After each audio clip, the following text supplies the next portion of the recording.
What if your unyielding discipline became so unshakable that people started calling you insane? What if obsession wasn't madness but mastery disguised as focus? Because once you understand the mind of Musashi, you will realize unyielding discipline isn't punishment, it's ultimate freedom.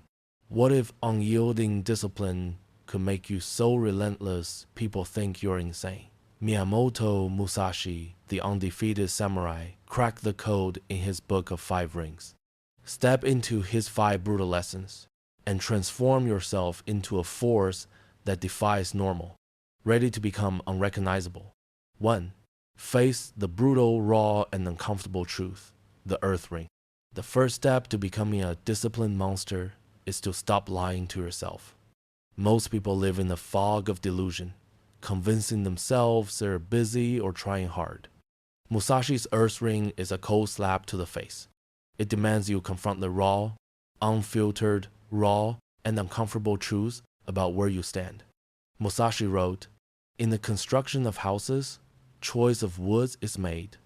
Straight unknotted timber of good appearance is used for the revealed pillars, while knotted timber is used for the inner structure." Translation: you can't build anything strong until you know exactly what you are working with, flaws and all. Imagine a guy named Marcus. He's 32, works a desk job, and thinks he's grinding. He wakes up at 8 a.m., scrolls social media for an hour, gets to work late, and spends half his day flipping between emails and cat videos. By evening, he's exhausted from doing nothing real. Sound familiar? Marcus decided to track every minute of his day for a week. Inspired by Musashi's relentless self-scrutiny after his duel with Sasaki Kojiro, where he spent 2 years in a cave dissecting his near failure, Marcus's results were ugly. 5 hours a day on his phone, 3 hours of actual work, and a whole lot of mental noise. He wasn't busy. He was a slave to distraction. The Earth Ring principle is simple but savage. Know every crack in your foundation. Musashi didn't sugarcoat it. The way of the warrior is resolute acceptance of death. In unyielding discipline, that means accepting the death of your ego. You're not as productive as you think. You're not as focused as you claim. Track your time, your habits, your thoughts. Write down every minute spent scrolling, every task you avoided, every excuse you made. The numbers don't lie, even if you do. Marcus saw his 5 hours of phone time and felt his stomach drop. That's the Earth Ring at work. It's not about feeling good, it's about seeing clearly. As Jordan Peterson once said, you can't change what you don't see. Start here. Rip the blindfold off. The raw and uncomfortable truth hurts, but it's the only way to build something unbreakable. 2. Flow. Don't force the water ring. You've seen the raw and uncomfortable truths. Now what? Most people, like Marcus, try to overhaul everything overnight. They set 5 a.m. alarms, plan 3-hour gym sessions, and swear off their phone forever. By day 3, they're burned out, back to square one, hating themselves. Musashi's water ring teaches you to stop fighting reality like an idiot. Water doesn't smash through a rock. It flows around it, carving paths over time. Musashi said, "Water adopts the shape of its receptacle. This isn't about being soft, it's about being smart." Marcus tried the perfect schedule approach and crashed hard. He woke at 5 a.m., but his body screamed for sleep. He aimed for 9 0-minute workouts, but quit after 15 minutes. The water ring saved him. Instead of forcing a brutal routine, he started small, 15 minutes earlier than usual, 10 push-ups, 20 minutes of focused work before a break. Pathetic, maybe. But by week 2, he was up to 20 push-ups and 40-minute work blocks without collapsing. Musashi himself didn't start with steel swords. He honed his craft with wooden ones, mastering the basics before dueling for blood. As Bruce Lee put it, don't pray for an easy life. Pray for the unyielding inner strength to endure a difficult one. The water ring is about persistence over perfection. Can't read a book a week, read a page a day, can't run a mile, walk a block. Your brain expects you to fail, so trick it by winning small. Each tiny victory rewires your identity. Marcus felt a rush every time he hit his 2-0 in nut work block. dopamine from progress, not from likes on a post.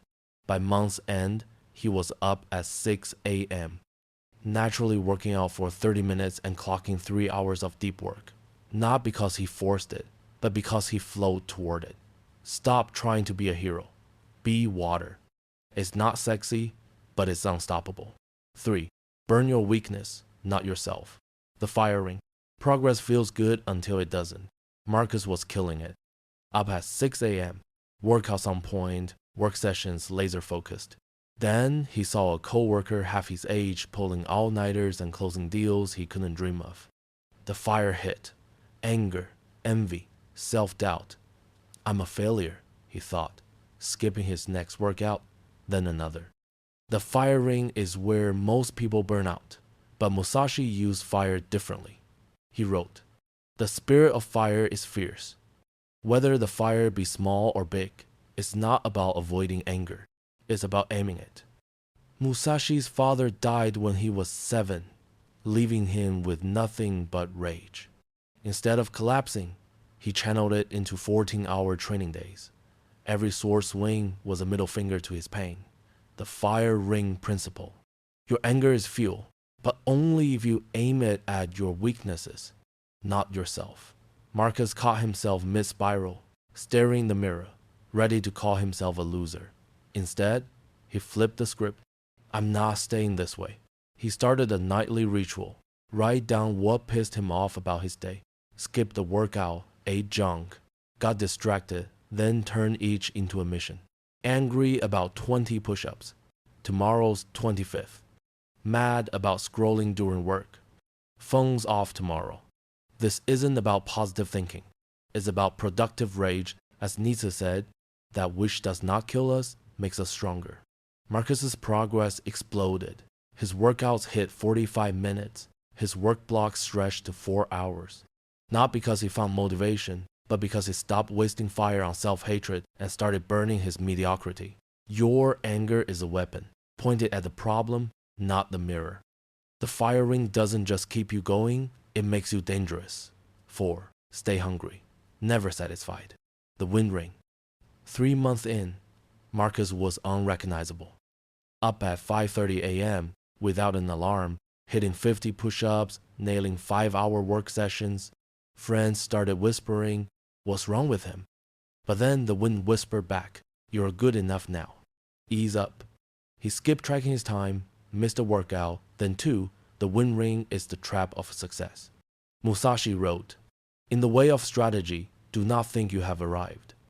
At 50, after 60 undefeated duels, he still called himself a student. Why?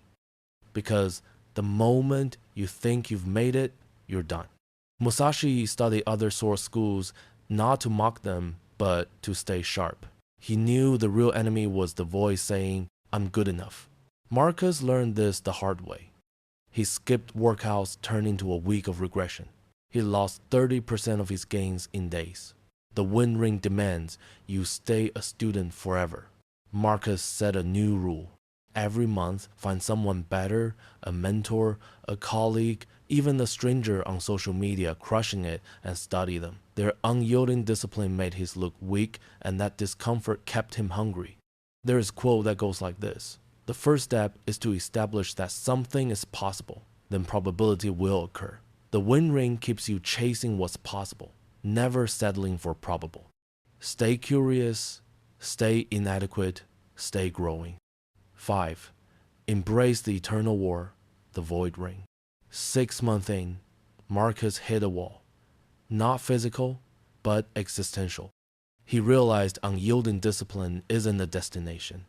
It's a war without end. The thought made him sick. I'll track my time forever. Fight laziness forever. The void ring is Musashi's final lesson. The one that separates warriors from quitters. He wrote, in the void is virtue and no evil. The void isn't emptiness. It's acceptance. Except that unyielding discipline never gets easier. You just get stronger. Marcus had a breakdown one night, exhausted, ready to quit. When does it end? He asked. Then it clicked. It doesn't. The void ring isn't about winning. It's about becoming someone who fights every day, Musashi painted, wrote calligraphy, meditated, not to arrive, but because that's what warriors do. Marcus stopped chasing an endpoint. He started asking, what's today's battle? A missed workout? Tomorrow's a double session. A weak workday. Tomorrow's phone stays off. The void taught him the struggle is the unyielding discipline. Here's the paradox. When you embrace the eternal war, it stops feeling like war. It becomes your nature, like breathing. As Musashi said, today is victory over yourself of yesterday. The 5 rings, earth's raw and uncomfortable truth, water's flow, fire's fury, wind's hunger, void's acceptance, aren't steps to a finish line. They're a cycle, a way of living that makes you so disciplined. People call you crazy, and deep down you know they're not wrong. You've just chosen to live like a warrior in the world of sleepwalkers. The rings are calling. Will you answer? Thank you for watching. If you want to see more videos, make sure you hit the like and subscribe button. I'll see you soon.